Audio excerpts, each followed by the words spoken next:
now documented the fact that America's war on drugs was part of a grander Republican-led scheme known as the Southern Strategy, using racially coded words and scare tactics to appeal to the poor and low-income whites who just got their world rocked by the civil rights movement, and who were fearful of and resentful of the gains that were made by African Americans during the civil rights movement.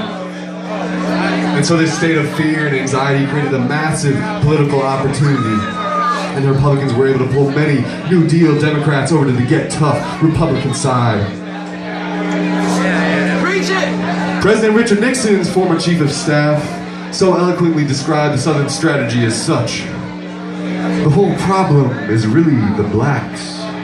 The key is to devise a system that recognizes this while not appearing to. What the fuck? Yeah, what? And so they did. And by the time the crack epidemic finally did hit in 1984, 2 years after the war on drugs had officially been declared, Reagan's administration seized the opportunity with glee, hiring staff whose specific role it was to feed sensational news stories to the media about crack babies, crack whores, crack violence, and the crack epidemic, to bolster support for the war on drugs, and to convince your Congress to devote millions of more dollars a year fighting it. And you know what? It worked like a fucking charm. Almost overnight, our TVs were saturated with so-called crack babies, so-called crack whores, crack violence, and the crack epidemic. And soon Congress was passing mandatory minimum sentences for small amounts of crack cocaine and other substances, the punishment sometimes surpassing those other Western democracies give murderers. And the worst part about this is that the Democrats started competing with the Republican Party to show how tough they could be on them. And so it was under a Democratic administration, the Clinton administration, where this war on drugs was escalated further than his Republican predecessors ever could have dreamed. And it was Clinton who took students' aid away who had once been caught with drugs. And it was Clinton who championed laws that kept people with criminal convictions from even getting public housing so they had nowhere to live upon release from prison. And it was under the Clinton administration where even food stamps were denied to those once caught with drugs. And it was under the Clinton administration where nearly 80% of the increase in drug arrests were for marijuana. What the fuck? For marijuana, a drug that's now, a substance that's now been proven to have numerous medical benefits and also be less harmful and addictive than both alcohol and tobacco. So you can see the essential framework for this new caste system we're now living in was set by a Democratic administration, desperate to reclaim the white swing voters of the South who they lost in the wake of the civil rights movement. And so after this fortuitous series of events, after Nixon had declared drug use as America's public enemy #1, where have we come? Where have we come? Drugs are more readily available in every city and in every state and at lower prices and at higher potencies. That's where we've come. And you know what else?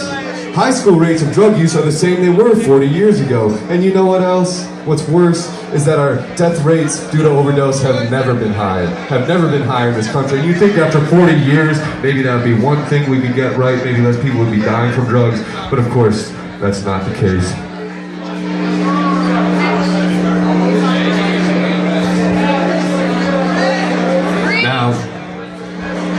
You'd think that we'd be fighting this war for some reason, making it better, but why do we keep fighting it if it's proven to be a failure over and over again? And of course, it comes down to one thing. Besides keeping a permanent class of black citizens under the caste of a white supremacist nation. Yes, one thing, and that is money. That is money. Money! Yes. During the Reagan administration, they started giving grants to those city and state police departments based on the number of drug arrests. Thus, they were receiving thousands of dollars for just tens of drug arrests. And you know what? No money from the federal government was going to non-related drug offenses like murder and like rape and burglary. And there's another financial motive tied behind this war too, and that's that these police departments, so-called waging this war on drugs, got to keep the vast majority of money and assets that they received while waging this war. And so you can see that this war on drugs never was about rooting out the drug kingpins, let alone about addiction or harm reduction, no. The federal funding went to those state and city police departments based on the sheer volume of drug arrests. It's a numbers game, so they had the incentive not to stop the cartels from pushing the drugs into our country and not to stop the kingpins from dealing drugs and getting our kids addicted to them. Because you know what the police did? And this DEA encouraged was sitting back and picking the low-hanging fruit, easy to get, stopping, frisking, pulling over as many people as possible. And you know where they do this. They don't do it in our nice college campuses and our wonderful suburbs. No, they do this in low-income communities of color where they can get away with it and still get paid. It's bullshit! It's bullshit, man. Totally.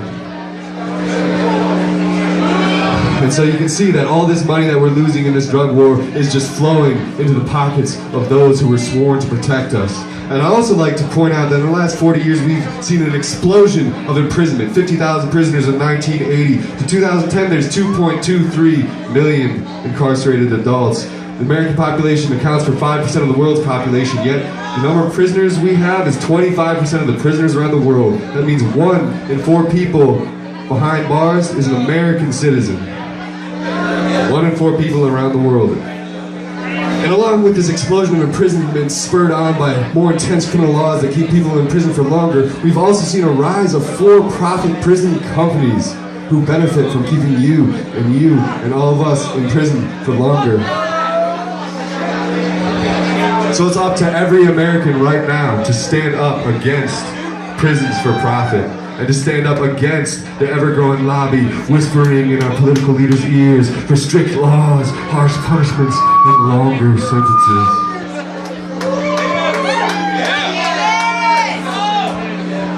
So I ask again, where has this 50,000 SWAT raid per year war, this $51 billion per year war gotten us?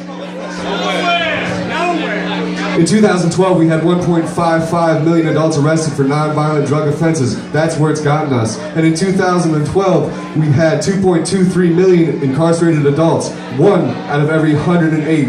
The highest rate in the world. That's where it's gotten us. And since the Clinton administration, over 200,000 students have lost their access to federal aid and a chance at higher education. That's where it's gotten us. And in the last 8 years alone, over 70,000 people have been murdered in Mexico due to the drug trade. That's where it's gotten us. Let alone, if we were to tax these drugs at levels equivalent to alcohol and tobacco, we would be pulling in $37 to $47 billion a year that we could be reinvesting in social networks and treatment for these people who are suffering. But instead of making nearly $50 billion a year, we continue to spend it on a never-ending war. And what's perhaps most horrific and disturbing about this entire thing is that although this war has been proven to be a failure by every metric and every benchmark possible, the DEA of the United States of America now extends its war on drugs globally.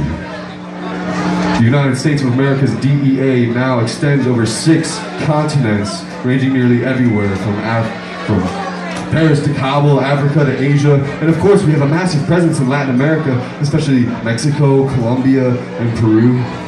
Furthermore, our DEA is now deploying agents in Afghanistan to fight the heroin trade, and now we're deploying agents in Thailand to fight the heroin trade. So you tell me if this sounds like a country's drug enforcement agency or a branch of its military. The difference seems rather clear to me. And although the US so persuasively flaunts its $2 billion worth of foreign aid to these countries' law enforcement agencies to fight drugs America style, in an attempt to keep post-Cold War influence over these regions, these countries know that America's war on drugs hasn't worked at home. And these countries know that America's war on drugs won't work for them either. So now we must, as these countries are, tell the DEA, the United States of America, that we've had enough. We've had enough of a DEA that makes our personal choices criminal ones. And we've had enough of a DEA that profits from the suffering of others. And we've had enough of a DEA that's perpetuating a new form of permanent underclass. And we've had enough of a DEA that keeps effective treatments off the market while getting millions legally addicted to painkillers. And we've had enough of a DEA that truly isn't waging a war on drugs, but is waging a war on every American citizen and citizens of the world.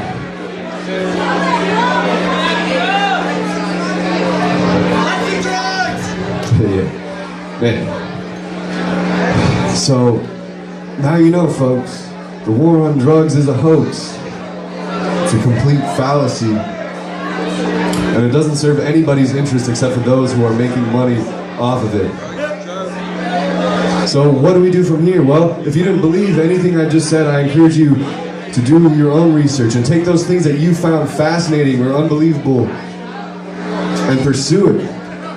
And come to your own conclusions. Come to your own conclusions about this war and start a conversation. Talk with your peers, talk with your parents about it, talk with every politician and cop you see. And you know what? I'm here from UC right now, and I'm proud and honored to be here, thanks to Boomslang. But I want to see an Ohio University Students for Sensible Drug Policy. And we are here, and this is a worldwide network of students that are destined to end this war on drugs. So next time I come, I hope I'm in coordinates with OU's, UC Students for Sensible Drug Policy. And if you don't think that you matter in this war, I'd like to point out that we are in Ohio. And as goes Ohio, as goes the nation.